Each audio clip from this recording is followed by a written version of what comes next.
जैसा कि हमने पिछले पार्ट में देखा कि कैसे भारत एक बहुत बड़े जियोपॉलिटिकल जाल में फंस गया है। एक तरफ रशिया का महंगा तेल तो दूसरी तरफ अमेरिका की कड़ी शर्तें। सोशल मीडिया पर लोग कह रहे हैं कि सरकार ने गलती की, लेकिन क्या ये वाकई एक गलती थी या फिर ये दुनिया का सबसे बड़ा रिस्क मैनेजमेंट मूव था?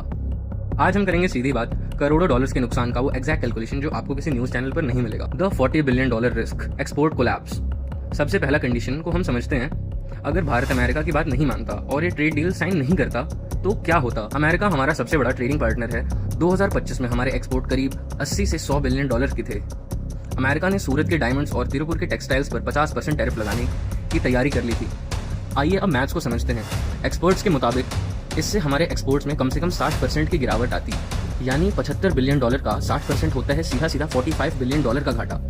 अगर इसमें लाखों लोगों की नौकरियां जाना और फैक्ट्रियां बंद होना जोड़ दें तो भारत को सालाना कम से कम $40 बिलियन यानी कि अराउंड 3.3 लाख करोड़ रुपयों का झटका लगता। ये इंडियन इकोनॉमी के लिए एक सुसाइड मिशन जैसा होता। पहले हमें $15 का डिस्काउंट मिलता था, लेकिन अब हमें $5 का प्रीमियम देना पड़ रहा है, तो हमें प्रति बैरल पर $20 का स्विंग देखने को मिला है।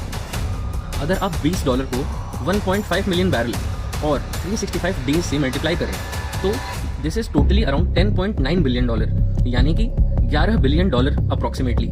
यानी कि हम यहाँ से ये चीज़ क्लियरली समझ सकते हैं, भारत ने $40 बिलियन की बड़ी तबाही को रोकने के लिए $10 बिलियन का एनर्जी टैक्स सहना बेहतर समझा। यानी कि अगर हम देखें तो $30 बिलियन की नेट बजट यहाँ है असली मास्टर स्ट्रोक। तो अगर कोई भी बिना नॉलेज के ये कह रहा है कि यहाँ पर इंडियन गवर्नमेंट ने गलत किया, ठीक है, हम मानते हैं। अगर हम इसको आधी नॉलेज के साथ देखें तो ये एक बहुत बड़ी गलती थी इंडियन गवर्नमेंट के द्वारा की गई। पर अगर हम पूरे सिनेरियो को समझें तो ये सच में एक मास्टर स्ट्रोक था, जहाँ पर इंडिया ने अपने नेट जो हमने सेविंग्स की ईयरली बिल्स पर अगर हम उसे देखें तो इट इज़ अराउंड $30 बिलियन, जो कि एक बहुत बड़ा बचत किया गया।